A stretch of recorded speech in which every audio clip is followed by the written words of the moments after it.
Welcome to Wild. I'm your host, Robin Lavasser. They say our biggest fear is not that we are inadequate. It's being powerful beyond measure.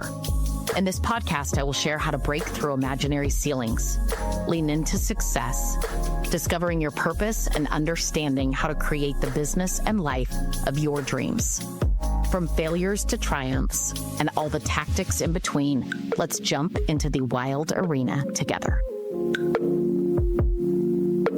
Welcome back to Wild with Robin Lavasser. I'm going to change gears a little bit. Instead of in loans, I'm going to talk mama. I'm going to talk mom world. I had a few different things come up for me in the last couple weeks that just, I felt like were aha moments and worth sharing. So whether you are a mom, a dad, a parent in general, a step parent, it doesn't really matter. And also this can apply to friendships and life. I have a lot of dear friends that are in different stages of parenting. And it's interesting when people often, I think, don't share vulnerability in parenting. Hey, I'm struggling with this, or my kids are struggling with this, or maybe as a friend, you see something happening and you don't sit down with your girlfriend, fellow mom or dad and say, hey, I see this happening and I care too much to let it go. I care too much to turn my head. I care too much about you to stay silent. And without completely overstepping, which I really don't even believe in, because I believe if everything comes from a great place in your heart,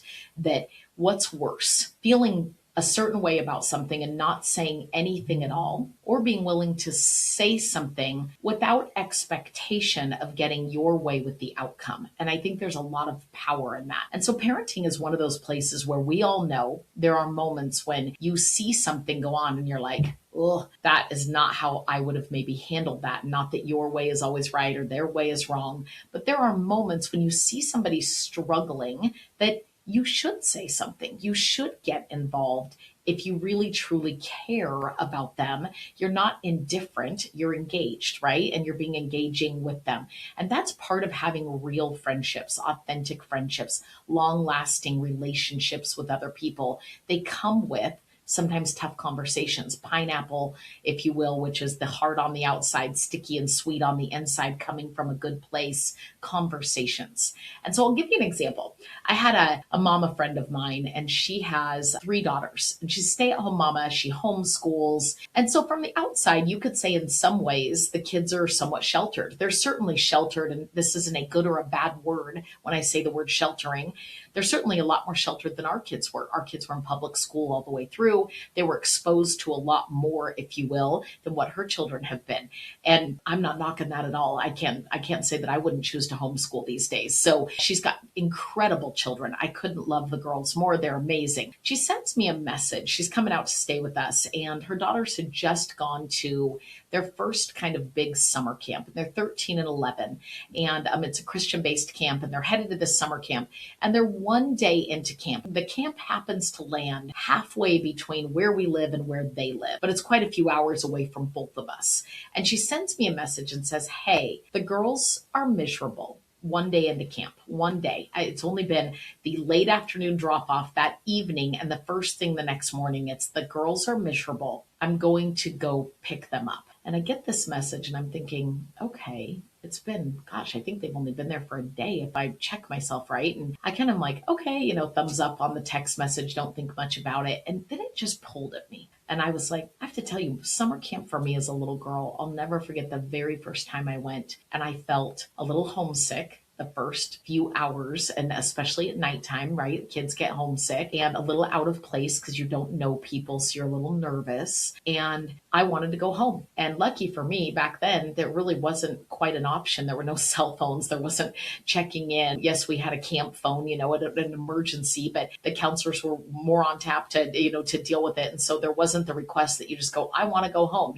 They distract you and keep you going. So I don't even remember having to call my parents or asking to go home, but I knew I wanted to in a moment. And so it started to pull on me. It started to really pull on me. And so I called her and I said, friend, I feel like you're making the wrong decision as a mama. I would regret not saying something. And so I love you. You're an incredible mom. I completely understand if you opt to go get your girls. But I think it's the wrong decision. She kind of starts crying a little bit and she says, they're upset. And I said, what's going on? Well, one of the other girls, is snotty or something happened. And I said, girls are mean, all of them, including yours, mine included. me included. We've all been mean or perceived as mean to other people. We've all had snotty moments.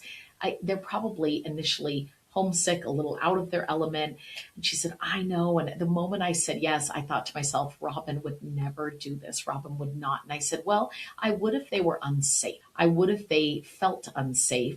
I would if, they were in any sort of danger and jeopardy, those things, but not just to make them more comfortable, not just to cave. And she says, well, I don't know how to tell them no in this circumstance, because she felt as a mom like she was potentially abandoning.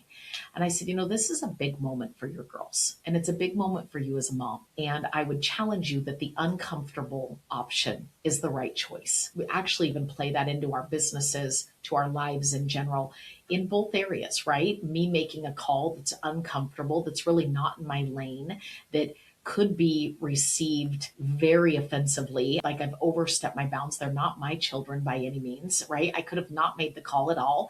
I could have judged her from a distance or let the outcome become the outcome. And I was okay. I said, if you go get them, listen, you're an incredible mom. So it's your choice at the end of the day. If you want to go get them, I understand. And she said, Robin, would you call them? And so I got on the phone with the counselor and talked to the girls. And I said, what's going on? And they explained it. And I said, do you think you're just a little out of your element? And they said, yes. And I said, do you think that's the point of camp? Being away from mom and dad, getting a little uncomfortable, but finding joy in a different thing independently, meeting new friends. Kids are mean, but how many girls are actually at the camp? Over 100. Do you think there's some that are nice there? Do you think there are some that are great? Think about that in business, right? There's a couple maybe awful realtors in your community or awful referral sources. There are hundreds of others that are amazing. Have you found them yet? Or the tough one, did you decide that that was the label for everyone, right? Like, we have all of these things, both in parenting and in life, that are so interchangeable, if you will. So I'm talking to the girls and I said, I want to challenge you to stay. I think you're brave enough, you're big enough, I think you would really enjoy it if you went all in, if you decided to meet new people, if you decided to definitely take the high road, no gossip, which can be very tempting as 13, 11-year-old girls. If you decided to try new things, I know the camp has big water things and zip lines and, go do something really adventurous, something that scared you, but then felt really cool after you did it. You leaned into faith, right? That's why they were there. It was a Christian-based camp, and you do all of these things. And what if you enjoyed every minute of it and you blink and 3 days from now or 4 days from now, I forget how many days there were left, mom is there to grab you and you come, they call me Auntie Rah Rah, you come out to our house and we have a great week from there. And they agreed to stay. And it's funny. I said, where is, one of them's a little more emotional than the other. And I said, where's your sister? And she said, oh, she's out having fun, but she said she'd leave if I was that miserable. And so as we talked, they stayed pretty calm. There wasn't any crying or anything else. And they agreed and they ended up staying the entire time. And they complained about a few things when they got back from camp, but overall they told stories that I know they were proud of and they really enjoyed. Parenting is hard. Saying no to the people that we love the most, that we want to protect the most, is hard. No different as a leader when you have a team member that says, here's all the reasons I didn't get something done. I'm overwhelmed or this, or I don't want to try that new. I don't want to process a reverse mortgage because I've never done it before. And when we accommodate people into comfort versus challenge people in the discomfort and see what they can make of themselves on the other side, right? They say that pressure is a privilege. Pressure is what creates the diamonds, right? It creates the jewels. And we are all searching and seeking for all the jewels in life. And don't we want that for our children? Don't we want that for people we lead? Don't we want that for our real estate agents and referral partners and our clients? But all of those things come from tough conversations, from sometimes having tough accountability, tough love moments, that you don't remain silent but judgy in the internal, right? It's you decide to lean into some tough moments and be brave enough to say, I care so much about you, but do you mind taking my feedback?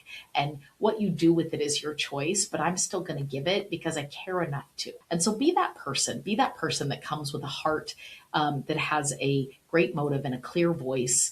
And I promise you, you will stand out and you'll feel much more at peace with your own life because you take on problems head on, but you'll also feel so good. And it sets such a great example for your own children, your own work circle, all of those things. And you will grow while helping others grow too.